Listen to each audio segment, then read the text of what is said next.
यो रेडियो नेपाल हो। अब श्रेया नेपालबाट समाचार सुन्नुहोस्। शुरूमा प्रमुख समाचार।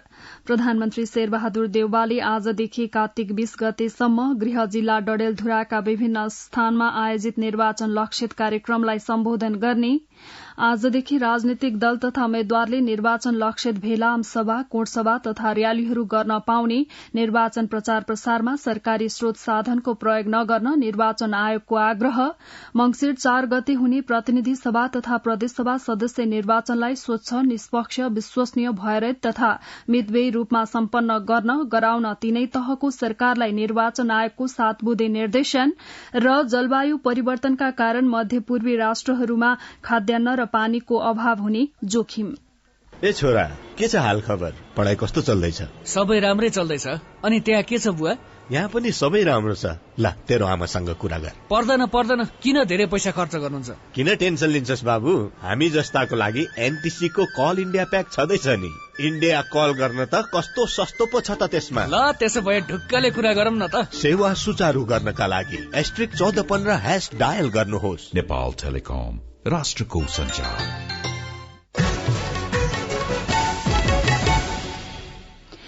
अब समाचार विस्तारमा। प्रधानमन्त्री शेरबहादुर देउवाले आजदेखि कार्तिक 20 गतेसम्म डडेलधुराका विभिन्न स्थानमा आयोजित निर्वाचन लक्षित कार्यक्रमलाई सम्बोधन गर्ने कार्यक्रम रहेको छ। कार्यक्रमका लागि प्रधानमन्त्री देउवा आज गृह जिल्ला डडेलधुरा जानुहुने कार्यक्रम रहेको जिल्ला प्रहरी कार्यालय कैलालीका प्रहरी नायब उपरीक्षक वेद प्रकाश जोशीले जानकारी दिनुभयो। प्रधानमन्त्री देउवा हिजै धनगढ़ी पुग्नु भएको छ। राजनैतिक दल तथा उम्मेद्वारहरूले आजदेखि निर्वाचन लक्षित भेला, आमसभा, कोणसभा तथा र्यालीहरू गर्न पाउने भएका छन्। निर्वाचन आयोगले हिजो काठमाण्डुमा गरेको पत्रकार सम्मेलनमा प्रमुख निर्वाचन आयुक्त दिनेश कुमार थपलियाले मंगिर 4 गते हुने प्रतिनिधि सभा र प्रदेशसभा निर्वाचनका उम्मेद्वार तथा राजनैतिक दलहरूले आजदेखि सभा सम्मेलन र र्यालीको आयोजना गर्न पाउने बताउनुभयो। यस्तै उम्मेद्वार तथा राजनैतिक दलहरूले आजदेखि आयोगले तोकेको आचार संहिता तथा खर्चको सीमाभित्र रहने गरी संचार माध्यमबाट समेत विज्ञापन गर्न सक्ने पनि प्रमुख निर्वाचन आयुक्त थपलियाले जानकारी दिनुभयो। कार्तिक 17 गतेदेखि निर्वाचन प्रचार प्रसारको अर्को चरण शुरू हुँदैछ।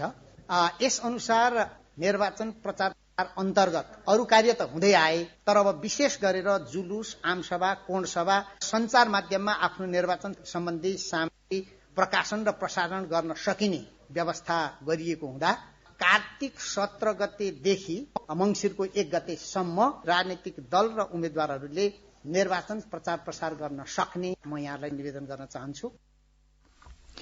निर्वाचन आयोगले निर्वाचनको प्रचार प्रसारलाई मनोनयन दर्ताको दिनदेखि मतदान हुने दिनभन्दा 17 दिन अगाडिसम्मको अवधिलाई पहिलो चरण र त्यसपछिको चरणलाई दोस्रो चरणमा विभाजन गरी पहिलो चरणमा उम्मेद्वारहरूलाई मतदाता भेटघाट र घर दैलो कार्यक्रम मात्र गर्न स्वीकृति दिएको थियो। आयोगले अब दल तथा उम्मेद्वारहरूले आयोजना गर्ने सभा, सम्मेलन र र्यालीको खर्च समेत उम्मेद्वारको निर्वाचन खर्चमा जोडिने स्पष्ट पार्दै त्यस सम्बन्धी सम्पूर्ण खर्चको विवरण सम्बन्धित उम्मेद्वारले मतदान सम्पन्न भएको 15 दिनभित्र निर्वाचन कार्यालयमा पेश गर्नुपर्ने जनाएको छ। प्रमुख आयुक्त थपलियाले निर्वाचनमा कुनै पनि उम्मेद्वारको पक्ष वा विपक्षमा सरकारी स्रोत साधनको प्रयोग हुन नदिनेतर्फ आयोग सचेत रहेको र त्यस्तो कार्य नगराउन आयोगले सबैमा अनुरोध गरेको बताउनुभयो। निर्वाचन आयोगले मंगिर 4 गते हुने प्रतिनिधि सभा तथा प्रदेशसभा सदस्य निर्वाचनलाई स्वच्छ, स्वतन्त्र, निष्पक्ष, विश्वसनीय, भयरहित तथा मितव्ययी रूपमा सम्पन्न गराउन तीनै तहको सरकारलाई 7 बुँदे निर्देशन दिएको छ। आयोगका प्रवक्ता शालिग्राम शर्मा पौडेलका अनुसार आयोगले केन्द्रीय सरकार, प्रदेश सरकार र स्थानीय तहका सम्बन्धित निकायमा निर्देशन दिन प्रधानमन्त्री तथा मन्त्री परिषदको कार्यालयलाई 7 बुँदे निर्देशन दिएको हो। निर्देशनमा प्रतिनिधि सभा सदस्य तथा प्रदेश सभा सदस्य निर्वाचनका लागि निर्वाचनमा यातायातको सहज पहुँचका लागि यातायात व्यवस्थालाई नियमित र भरपर्दो बनाई जिल्ला सदरमुकाम स्थित मुख्य निर्वाचन अधिकृतको कार्यालय तथा निर्वाचन अधिकृतको कार्यालय रहने स्थानसम्मको आवागमनलाई निर्बाध रूपमा सञ्चालन गर्ने व्यवस्था गर्नुपर्ने रहेको छ। साथै तोकिएको मतदान स्थल र मतदान केन्द्रहरूसम्म पुग्ने सड़क तथा अन्य भौतिक पूर्वाधार समेत सरकार तथा प्रदेश सरकारका सम्बद्ध निकाय एवं स्थानीय तहबाट प्राथमिकताका साथ आवश्यक मर्मत सम्मार गराई सुचारू अवस्थामा राख्ने व्यवस्था गर्नुपर्ने लगायतका रहेको छ। संघीय सरकार र प्रदेश सरकारका मन्त्री एवं स्थानीय कार्यपालिकाका पदाधिकारीले निर्वाचन प्रचार प्रसारमा संलग्न हुँदा सरकारी स्रोत साधनको प्रयोग गर्न निर्वाचन पहिलो संशोधन आचार संहिता 2079 ले रोक लगाएको छ। आगामी मंसिर 4 गते सम्पन्न हुने प्रतिनिधि सभा सदस्य र प्रदेश सभा सदस्य निर्वाचनलाई स्वच्छ, स्वतन्त्र, निष्पक्ष र विश्वसनीय ढंगले सम्पन्न गराउन निर्वाचन आयोगबाट जारी आचार संहिताको पदाधिकारीले निर्वाचन प्रचार प्रसारका क्रममा पालना गर्नुपर्ने व्यवस्था गरेको छ। ती व्यवस्थाको पालना गर्न लगाउन निर्वाचन आयोगले प्रधानमन्त्री तथा मन्त्री परिषदको कार्यालय मार्फत सरकारका मन्त्रीहरूलाई तथा मुख्यमन्त्री तथा मन्त्री परिषदको कार्यालय मार्फत प्रदेश सरकारका मन्त्रीहरूलाई निर्देशन दिएको हो। प्रतिनिधि सभा तथा प्रदेश सभा सदस्य निर्वाचनको मिति नजिकिएसँगै निर्वाचन आयोगले आचार संहिता कार्यान्वयनमा थप कडाई गरेको छ।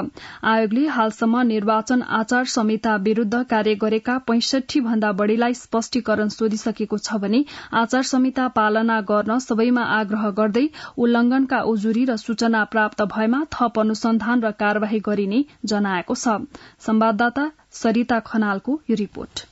निर्वाचन आयोगले मंसिर 4 गते हुने प्रतिनिधि सभा तथा प्रदेश सभा सदस्यको निर्वाचनका लागि जारी निर्वाचन आचार संहिता गत असोज 12 गतेदेखि नै लागू गरेको हो। आयोगले पहिलेदेखि नै बुँदागत रूपमै के गर्न पाइने र के गर्न नपाइने भनेर स्पष्ट पार्दै पनि उल्लंघनका घटना भइरहेको र आचार संहिता विरूद्ध विभिन्न उजुरी परेको जनाएको छ। यसरी हालसम्म आयोगमा 150 वटा भन्दा धेरै उजुरी परेकोमा आयोगले 65 वटा स्पष्टीकरण सोधिसकेको जनाएको छ। तथ्यगत सूचनाका आधारमा उजुरी परेमा त्यस विषयमा अनुसन्धान र थप प्रमाण संकलन गरी त्यसै अनुसार कार्यवाहीको प्रक्रिया थप अगाडि बढ़ाइने भन्दै आयोगका सहायक प्रवक्ता सूर्य प्रसाद अर्यालले सबैले आफ्नो क्षेत्रबाट आचार संहिता पालना गर्नुपर्नेमा जोड़ दिनुभयो। आचार संहिता पालनाको स्थिति विस्तारै सुधारात्मक छ। केही अनपेक्षित कुराहरू चाहिँ अझै भइरहेका छन्। आचार संहिताले भने भन्दा विपरीतका काम कारबाहीहरू गरेकोमा चाहिँ आयोगले 65 भन्दा बढ़ीलाई अहिलेसम्म चाहिँ स्पष्टीकरण सोधिएको छ र अब जवाफ 54-55 वटाबाट आइसके यति पनि नहुनु पर्ने उल्लंघन। सबैले आचार संहितालाई चाहिँ सही तरिकाले पालना गर्नुपर्छ भन्ने लाग्दछ। निर्वाचनलाई स्वच्छ, शान्त र भयरहित वातावरणमा सम्पन्न गर्नका लागि बलियो रूपमा आचार संहिता कार्यान्वयन गराउने दिशामा आयोग अगाडि बढ़ेको छ।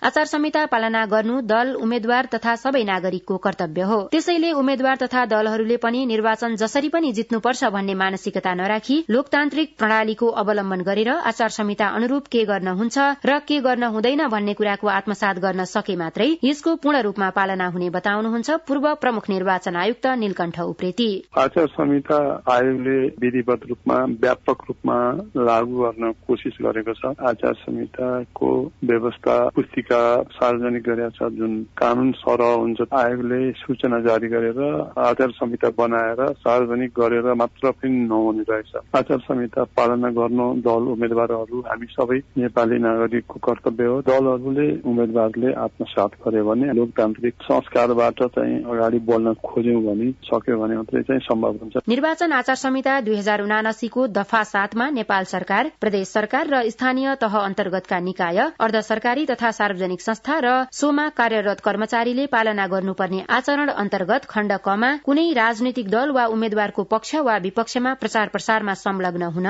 वा प्रचार प्रसार गर्न नहुने व्यवस्था छ भने निर्वाचन आचार संहिताको दफा 45 मा उम्मेद्वार वा राजनीतिक दलले आचार संहिता उल्लंघन गरेको पाइए जो कोहीले पनि उजुरी दिन सक्ने व्यवस्था छ। त्यसबाहेक सामाजिक सञ्जालमा देखा परेका सामग्री र संचार माध्यममा आएका समाचारहरूले आचार संहिता कार्यान्वयनको अनुगमन गर्न सघाइरहेको आयोगले जनाएको छ। कोणसभा, आमसभा, र्याली, गोष्ठी, सेमिनार लगायतका गतिविधिलाई मध्यनजर गरी आचार संहिता पालनाका लागि आयोगले विभिन्न संयन्त्रगत व्यवस्था गरेको र अनुगमनको पक्षलाई थप बढ़ाउने जनाएको छ। निर्वाचन आचार संहिताको सही रूपमा पालना हुन सक्यो भने सुशासनमा टेवा पुगेको मान्न सकिन्छ। सरिता खनाल, रेडियो नेपाल, काठमाडौँ। निर्वाचन आयोगले ताप्लेजुङबाट प्रतिनिधि सभा सदस्यमा नेकपा एमालेका उम्मेद्वार योगेश भट्टराई र कञ्चनपुर क्षेत्र नम्बर 1 का प्रतिनिधि सभा सदस्य नेकपा माओवादी केन्द्रका उम्मेद्वार बीना मगरलाई स्पष्टीकरण सोधेको छ।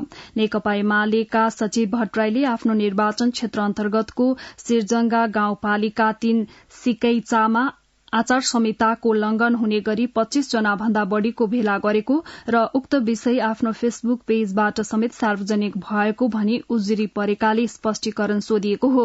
यस्तै नेकपा माओवादी केन्द्रकी मगरले आफ्नो निर्वाचन क्षेत्र अन्तर्गतको बेलौरी नगरपालिकामा आचार संहिता विपरीत हुने गरी 25 जना भन्दा बढ़ी साथमा लिई घर दैलो कार्यक्रम गरेको र उक्त विषय आफ्नै फेसबुक पेजबाट समेत सार्वजनिक भएको भनी उजुरी परेको थियो। निर्वाचन आयोगले 100 मतदान केन्द्रलाई अपाङ्ग मैत्री मतदान केन्द्र बनाउने निर्णय गरेको छ। आयोगका प्रवक्ता शालिग्राम शर्मा पौडेलका अनुसार आयोगले हिजो यस्तो निर्णय गरेको हो। आयोगको निर्णय अनुसार उक्त मतदान केन्द्रमा सांकेतिक भाषा सूची, मतदान केन्द्रमा खटिने कर्मचारीलाई सांकेतिक भाषा प्रयोग सम्बन्धी अभिमुखीकरण गरिनेछ।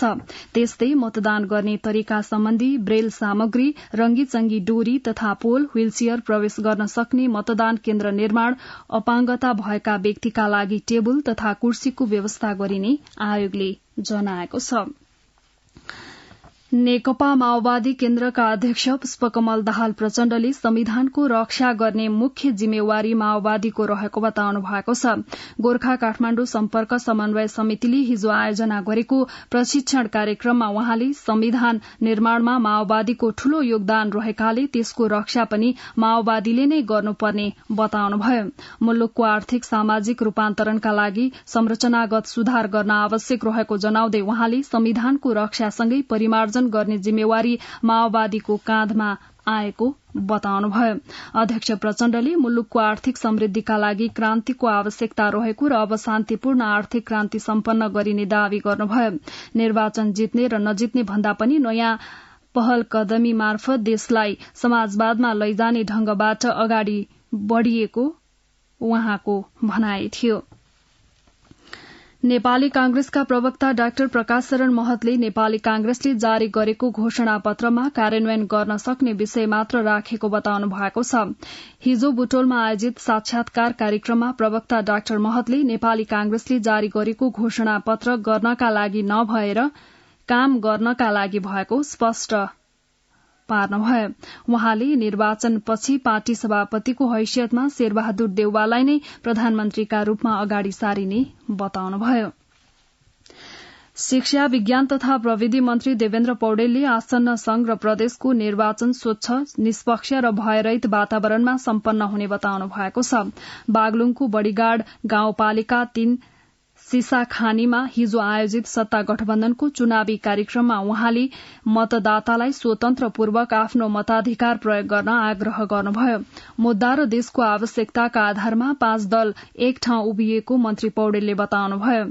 संविधानका उपलब्धिको रक्षाका लागि लोकतान्त्रिक शक्तिबीच चुनावी गठबन्धन बनेको मन्त्री पौडेलले बताउनुभयो।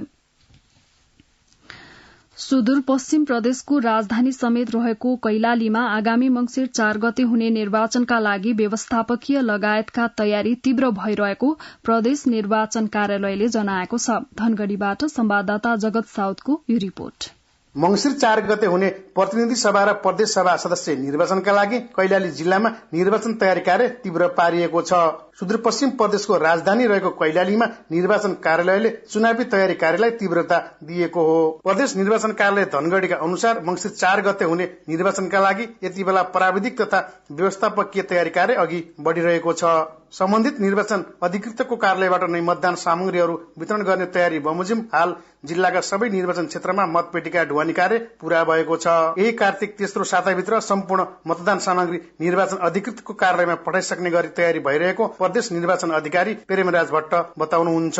मतदान सामग्रीहरू त्यही निर्वाचन क्षेत्रमा पठाएर त्यहीँबाट वितरण गर्ने गरी आयोगले तयारी गरेको अवस्था छ। यो अन्तर्गत हामीले 5वटै निर्वाचन क्षेत्रमा मतपेटिका पठाइसकेका छौं भने मतदान सामग्रीहरू निर्वाचन आयोगबाट प्राप्त गरेर 21 गते भित्र पठाइसक्नेछौं। त्यो हिसाबको तयारी हामीले गरेका छौं। 5वटा निर्वाचन क्षेत्र रहेको कैलालीमा 237 मतदान स्थल र 629 वटा मतदान केन्द्र कायम गरेको निर्वाचन कार्यालयले मंसिर 4 गतेको निर्वाचन प्रयोजनका लागि अस्थायी मतदान केन्द्र र अस्थायी मतदाताको नावली समेत टुंग्याएको छ। जिल्लाभर 4776 जना अस्थायी मतदाता र 8वटा अस्थायी मतदान केन्द्र तोकिएको छ। यी अस्थायी मतदाता मध्ये निर्वाचनमा खटिएका कर्मचारीले सम्बन्धित मतदान केन्द्र र बाँकी अस्थायी मतदाताका लागि तोकिएको अस्थायी मतदान केन्द्र गएर प्रतिनिधि सभाको समानुपातिक तर्फ मतदान गर्ने व्यवस्था मिलाइएको निर्वाचन कार्यालयले जनाएको छ।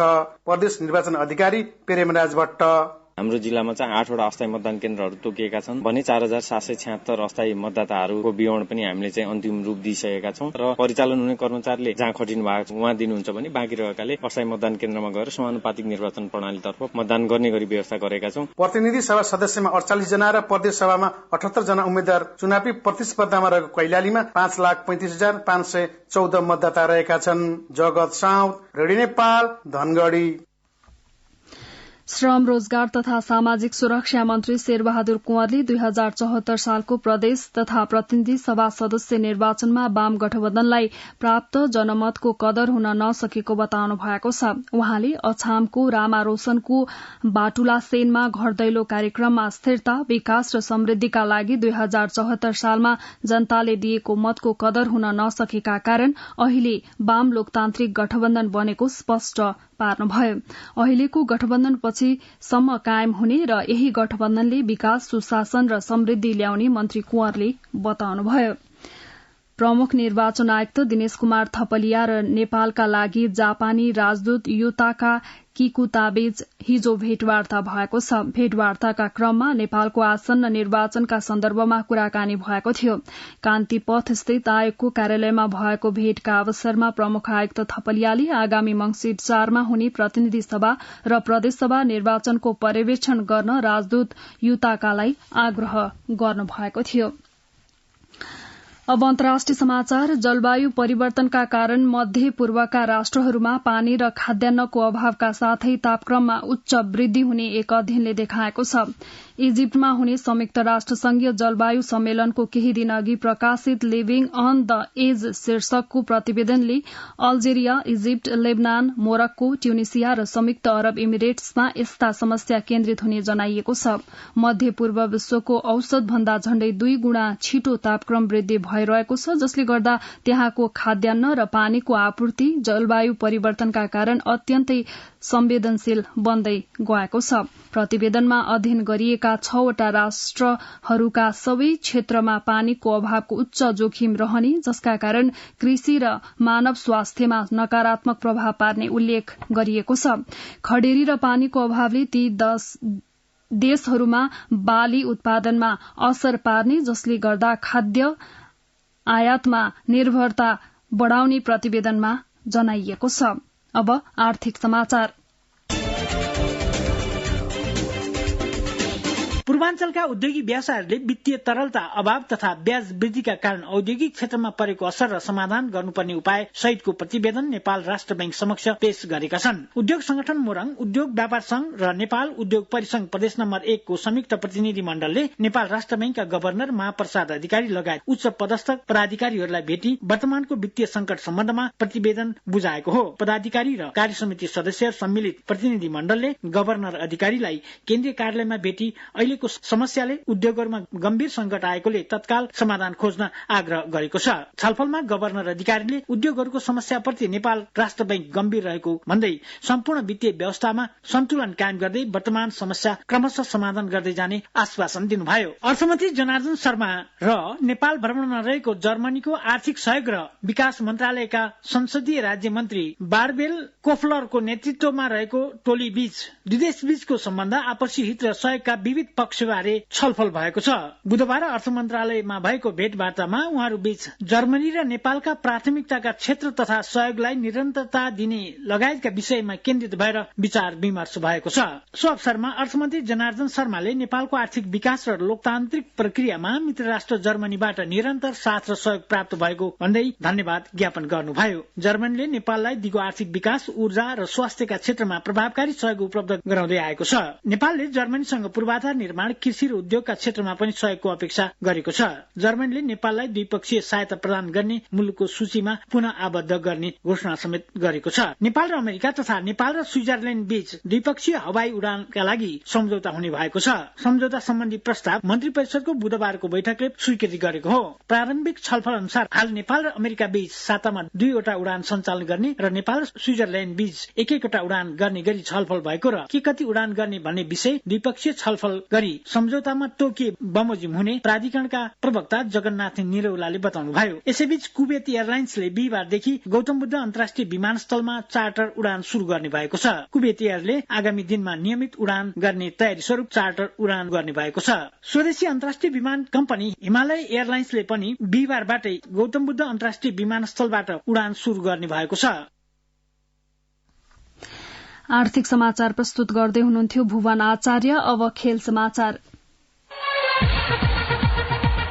प्रधानमन्त्री कप 1 दिवसीय पुरूष क्रिकेट प्रतियोगितामा गण्डकी प्रदेशले लगातार दोस्रो जित निकालेको छ। टीयू क्रिकेट मैदानमा बुधबार कर्णाली प्रदेशलाई 32 रनले हराउँदै गण्डकीले लगातार दोस्रो जित निकाल्यो। गण्डकीले दिएको 209 रनको लक्ष्य सहित जवाफी ब्याटिङ गरेको कर्णालीले 47 ओभरमा अल आउट हुँदै 176 रन बनाउन सक्यो। कर्णालीका हिमांशु शाहीले 69 रनको अर्धशतकीय इनिङ खेले पनि टोलीलाई जित दिलाउन सकेनन्। कप्तान रविन्द्र शाहीले 42 रन जोड्दा प्रकाश जैसीले 15 रन बनाए। गण्डकीका सुभाष भण्डारी र चन्द्र पौडेलले 3-3 विकेट लिए भने विपिन खत्रीले 2 विकेट लिए। त्यसअघि टस हारेर पहिले ब्याटिङ गरेको गण्डकी प्रदेशले 50 ओभरमा 9 विकेट गुमाएर 208 रन बनाएको थियो। गण्डकीका लागि अभिषेक बस्नेतले 51 रनको अर्धशतकीय इनिङ खेले। यस्तै अर्जुन कुमारले 49 रन जोड्दा विधान श्रेष्ठले 46 रन बनाए। सुभाष भण्डारी 14 रनमा आउट भए। कर्णालीका अनुज सुनाराले 4 विकेट लिए। प्रकाश जैसी र दिनेश अधिकारीले 2 विकेट लिए। यस जितसँगै समूह ए को गण्डकीले 2 खेलमा 4 अंक जोडेर गण्डकी समूहको दोस्रो स्थानमा रहेको छ। अस्ट्रेलियामा जारी टी20 विश्वकप क्रिकेट अन्तर्गत सुपर 12 को बुधबारका खेलमा भारत र नेदरल्याण्ड्स विजयी भएका छन्। पहिलो खेलमा नेदरल्याण्ड्सले जिम्बाब्वेलाई 5 विकेटले पराजित गरेर सुपर 12 मा पहिलो जित दर्ता गर्यो। जिम्बाब्वेले दिएको 118 रनको लक्ष्य पछ्याउने क्रममा नेदरल्याण्ड्सले 18 ओभरमा 5 विकेट गुमाएर 120 रन बनाए जित सुनिश्चित गर्यो। लक्ष्य दिने क्रममा जिम्बाब्वेले 20 ओभरमा सबै विकेट गुमाएर 117 रन मात्र बनायो। बुधबार भएको सुपर 12 को अर्को खेलमा भारतले बंगलादेशलाई 5 रनले पराजित गरेको छ। बुधबारको जितले भारतको सेमी फाइनल पुग्ने सम्भावना निकै बलियो भएको छ। टस हारेर ब्याटिङको निम्तो पाएको भारतले निर्धारित 20 ओभरमा 6 विकेट गुमाएर 184 रन जोडेको थियो। तर लक्ष्य पछ्याउने क्रममा बंगलादेशले 7 ओभरमा बिना विकेटको क्षतिमा 66 रन बनाएर खेल्दै गर्दा वर्षाले खेल अवरुद्ध हुन पुग्यो। वर्षा रोकिएपछि 16 ओभरमा खेल झारियो र बंगलादेशले जितका लागि 151 रनको नयाँ लक्ष्य पायो। निकै रोमाञ्चक मोडमा खेल पुग्दा 16 ओभरमा 6 विकेटको क्षतिमा बंगलादेशले 145 रन मात्र बनाउँदा खेल भारतको पक्षमा गयो। बुधबारको जितसँगै 4 खेलबाट भारत 6 अंक बटुलेर समूह 2 को अंक तालिकाको शीर्ष स्थानमा पुगेको छ। खेल समाचार प्रस्तुत गर्दै हुनुहुन्थ्यो रमेश टमाटा। अब मौसम सम्बन्धी जानकारी। आज देशका पहाड़ी भागमा आंशिक बदली रही प्रदेश नम्बर 1 बागमती र गण्डकी प्रदेशका पहाड़ी भागका 1-2 स्थानमा वर्षा हुने जल तथा मौसम विज्ञान विभागले जनाएको छ। गत 24 घण्टामा काठमाडौँ उपत्यकामा मापन गरिएको अधिकतम तापक्रम 24.5 डिग्री सेल्सियस, न्यूनतम तापक्रम 8.5 डिग्री सेल्सियस। अहिले बिहानको सापेक्षिक आर्द्रता 94%। आज दिउँसो काठमाडौँ उपत्यकाको अधिकतम तापक्रम 24 देखि 26 डिग्री सेल्सियसका बीच रहने अनुमान गरिएको छ। काठमाडौँ उपत्यकामा सूर्योदय अघि बिहान 6 बजेर 16 मिनटमा भयो भने सूर्यास्त भरे साँझ 5 बजेर 19 मिनटमा हुनेछ। अन्त्यमा यस प्रसारणका प्रमुख समाचार फेरि एकपटक। प्रधानमन्त्री शेरबहादुर देउवाले आजदेखि कार्तिक 20 गतेसम्म गृह जिल्ला डडेलधुराका विभिन्न स्थानमा आयोजित निर्वाचन लक्षित कार्यक्रमलाई सम्बोधन गर्ने। आजदेखि राजनैतिक दल तथा उम्मेद्वारले निर्वाचन लक्षित भेला, आमसभा, कोणसभा तथा रयालीहरू गर्न पाउने। निर्वाचन प्रचार प्रसारमा सरकारी स्रोत साधनको प्रयोग नगर्न निर्वाचन आयोगको आग्रह। मंसिर 4 गते हुने प्रतिनिधि सभा तथा प्रदेशसभा सदस्य निर्वाचनलाई स्वच्छ, निष्पक्ष, विश्वसनीय, भयरहित तथा मितव्ययी रूपमा सम्पन्न गराउन तीनै तहको सरकारलाई निर्वाचन आयोगको 7 बुँदे निर्देशन। र जलवायु परिवर्तनका कारण मध्यपूर्वी राष्ट्रहरूमा खाद्यान्न र पानीको अभाव हुने जोखिम। रेडियो नेपालबाट बिहान 7 बजेको समाचार सकियो। अर्को समाचार बुलेटिन 8 बजे अंग्रेजीमा सुन्न सक्नुहुनेछ। हवस् त, नमस्कार।